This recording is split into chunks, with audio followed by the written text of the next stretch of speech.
Eh bien bonjour à toutes et à tous, j'espère que vous allez toutes et tous très bien. Aujourd'hui on part sur une vidéo sur les triceps, sur les rotards triceps. Donc ton retard triceps c'est bientôt une histoire ancienne. On va voir dans cette vidéo toutes les erreurs que tu fais actuellement, que ce soit sur les exercices, les exécutions, le volume optimal, la programmation. On va voir beaucoup de choses, l'anatomie. Cette vidéo elle est basée sur une logique biomécanique, je m'appuie également sur la recherche actuelle, ce que l'on sait aujourd'hui, et derrière il y a une certaine logique quand même, je dis pas n'importe quoi, je dis des choses qui sont appuyées sur une certaine logique, en l'occurrence avec la biomécanique. Tout d'abord je me présente, je m'appelle Tristan, tu peux m'appeler le Trist, je suis coach en ligne sur Instagram, j'ai aidé pas mal de personnes à se transformer physiquement, donc tu pourras aller voir sur ma page Instagram directement toutes les descriptions de chaque post si tu veux avoir des petits renseignements. Et sans plus attendre, on est parti pour la présentation triceps, anatomie et stratégie ciblée pour rattraper un retard.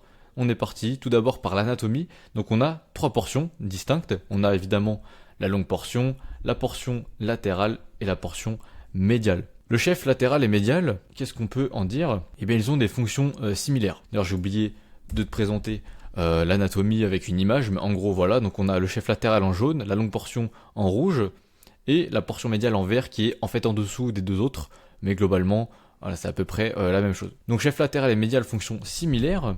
Insertion commune sur l'ulna. L'ulna, c'est l'os qui est juste ici. On voit que les trois faisceaux, les trois chefs s'insèrent au même endroit. Donc finalement, cette insertion sur l'ulna, ça veut dire que l'intérêt de varier la prise, donc de faire une pronation, supination, prise neutre, ne sert strictement à rien puisque l'os de l'ulna, en fonction de la rotation du poignet, ne bouge pas. Donc, toutes ces personnes qui changent de prise en faisant des prises pronation, supination, etc., ça ne change rien. Ce n'est pas un argument. Chef latéral et médial, donc, ont une différence d'origine cruciale par rapport à la longue portion. On va le voir juste après. Justement, la longue portion, origine sur la scapula, donc comme on l'a vu juste là. En gros, la scapula, c'est l'omoplate, c'est le mot scientifique. Donc en rouge, on a la longue portion qui s'attache donc bien sur la scapula, qui traverse donc l'articulation de l'épaule et du coude. Donc ça veut dire que la position de l'épaule dans l'espace va avoir une importance. Mais ça on va le voir un petit peu après. Donc position de l'épaule influence directement le recrutement et on va dire qu'elle est plus complexe à cibler dans le sens où par rapport aux deux autres portions, on a une fonction qui est très claire, ça va être l'extension de l'épaule, du coude, on va le voir juste après. La longue portion, elle, va être un petit peu plus particulière, et donc on va en parler également. Et c'est par contre la partie majeure du triceps.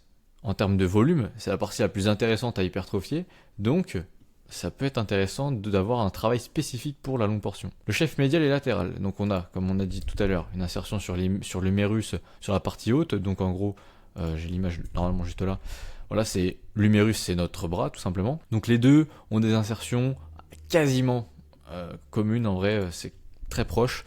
Et un tendon commun sur l'ulna, donc comme je disais tout à l'heure. Ce qui veut dire que on a seulement le coude qui est traversé, et la fonction principale, ça va être l'extension du coude uniquement, et donc ils travaillent ensemble de façon quasiment identique, on dira, puisque la différence d'orientation, d'insertion, d'origine, est tellement faible qu'on ne peut pas considérer que les deux soient réellement différents. Maintenant, position et étirement. Comme je disais tout à l'heure, le coude au-dessus de la tête, je l'ai un petit peu mimé, c'est vrai, ça va étirer la longue portion. Et on aura un double étirement au début du mouvement, puisqu'on aura à la fois une extension de coude et une flexion d'épaule, ce qui veut dire que notre longue portion va être totalement étiré. Au contraire, les coudes proches du buste, sur une extension triceps avec une poulie haute par exemple, on va avoir les coudes proches du buste et la longue portion sera beaucoup plus raccourcie.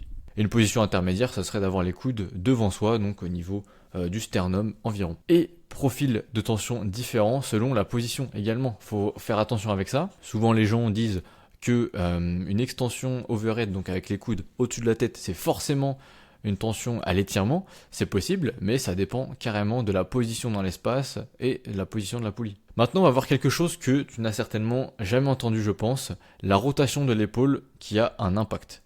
La rotation de l'épaule, c'est tout simplement le fait d'orienter les coudes plutôt vers l'extérieur ou plutôt vers soi, ou au contraire le poignet plutôt vers l'extérieur ou le poignet plutôt vers l'intérieur. Et ça a un rôle sur donc la rotation externe. Ça va avantager la longue portion. Ça, tu ne l'as pas beaucoup entendu, je pense. La rotation, par contre, interne, ça va désavantager la longue portion. Donc ça, c'est important de le savoir. Coude vers l'extérieur, ça va plutôt être pour la partie latérale et médiale, alors donc la rotation, influence le recrutement. Qu'est-ce que ça veut dire? Tout simplement, lorsque tu vas avoir une extension avec les poignets qui partent vers l'extérieur, la longue portion sera désavantagée et donc le chef latéral et médial auront un petit peu plus l'ascendant. Au contraire, quand tu as les mains vers l'extérieur qui vont vers l'intérieur, là la longue portion va être avantagée. Tu peux même faire l'expérience maintenant en regardant cette vidéo, tu vas sentir la différence. Quand tu tends le bras avec le poignet qui part de l'extérieur vers l'intérieur, et maintenant de l'intérieur vers l'extérieur. Tu vois la longue portion qui se contracte différemment. Et tu sens qu'elle se contracte beaucoup plus fort, en tout cas quand tu as effectivement une rotation externe, quand tu viens vers l'intérieur. Et donc ça va avoir un impact sur le choix des exercices et comment tu vas exécuter tes mouvements. Parlons des mouvements biarticulaires. On entend beaucoup les dips, développés serrés, les presses en gym press, etc. pour les triceps. Mais quel est réellement leur intérêt? Eh bien, c'est des mouvements où l'épaule bouge et le coude en même temps. On est d'accord là-dessus.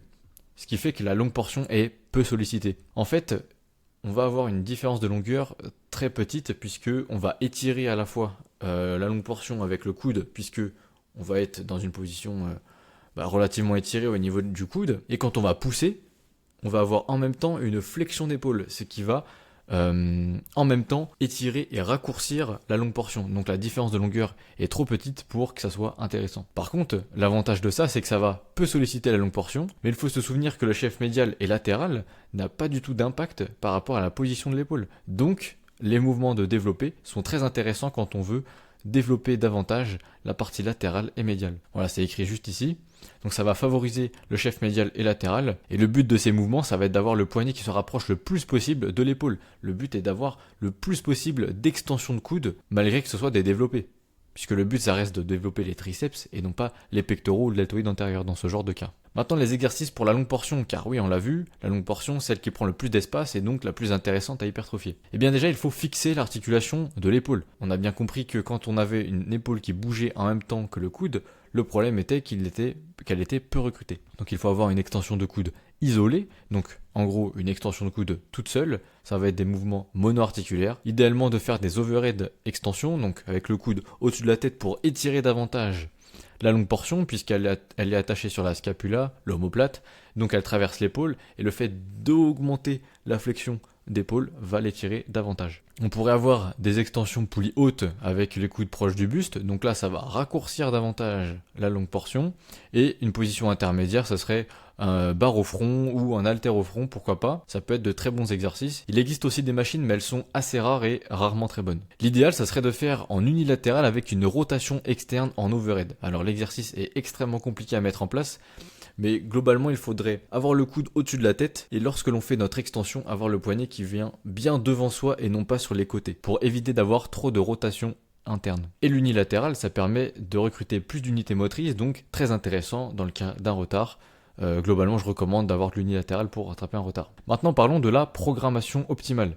Eh bien le minimum c'est d'avoir 10 séries directes par semaine. Quand je dis direct, c'est des exercices vraiment dédiés au triceps, que ce soit des développés ou des extensions de coude. Mais je ne veux pas que l'on considère des séries de développés couchés pour les pectoraux par exemple. Ça va certes faire du volume indirect pour les triceps, mais je ne vais pas les compter dans ces 10 séries minimum par semaine. Donc l'idée c'est d'avoir 10 séries minimum vraiment pour les triceps, plus les séries indirectes pour tout ce qui va être développé militaire, développé pour les pecs et tout. On répartit ça sur 2 séances dans la semaine, en ayant au maximum 8 à 9 séries sur une seule séance. Donc on pourrait très bien avoir une séance bras avec 8-9 séries, et puis quelques autres séries sur une séance push par exemple. Donc l'idée c'est de varier la position du coude, et d'inclure des mouvements de poussée, pourquoi pas, quand on veut travailler davantage la portion latérale et médiale. Portion latérale qui se voit davantage que la portion médiale d'ailleurs. Maintenant, dans quel ordre faire ces exercices? C'est vrai que ça c'est une question qu'on me demande beaucoup. Eh bien en réalité sur ces trois, donc on a une extension coude... Donc on a un overhead triceps extension avec les coudes au-dessus de la tête. On a une extension avec la poulie en haut, donc avec le coude proche du buste, et une position intermédiaire. L'idéal, ça serait de faire d'abord la poulie haute, ensuite la position intermédiaire et enfin la position la plus étirée, à savoir l'overhead. Pourquoi? Tout simplement car on se fatigue moins en position étirée, donc plus intéressant de commencer par là où on se fatigue le plus. Et maintenant parlons de la stratégie. Donc l'idée c'est d'avoir du volume direct en extension de coude, c'est vraiment celle qui va être la plus complète pour développer les triceps, longue portion et les deux autres.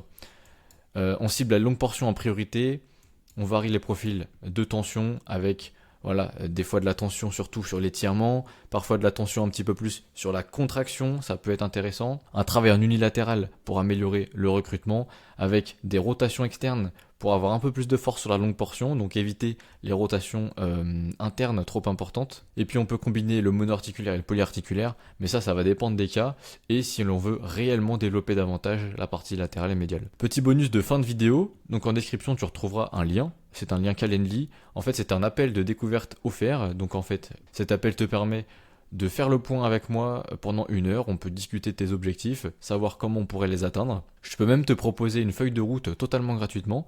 Et puis enfin, je te présenterai ma façon de travailler, voir si ça colle avec tes objectifs, si ça pourrait t'aider. Et dans ces cas-là, je te laisse réserver un appel. Tu arrives sur cette page, tu choisis la date et tu réponds aux 2 questions. Et on est parti et on parle très vite. Allez, ciao ciao.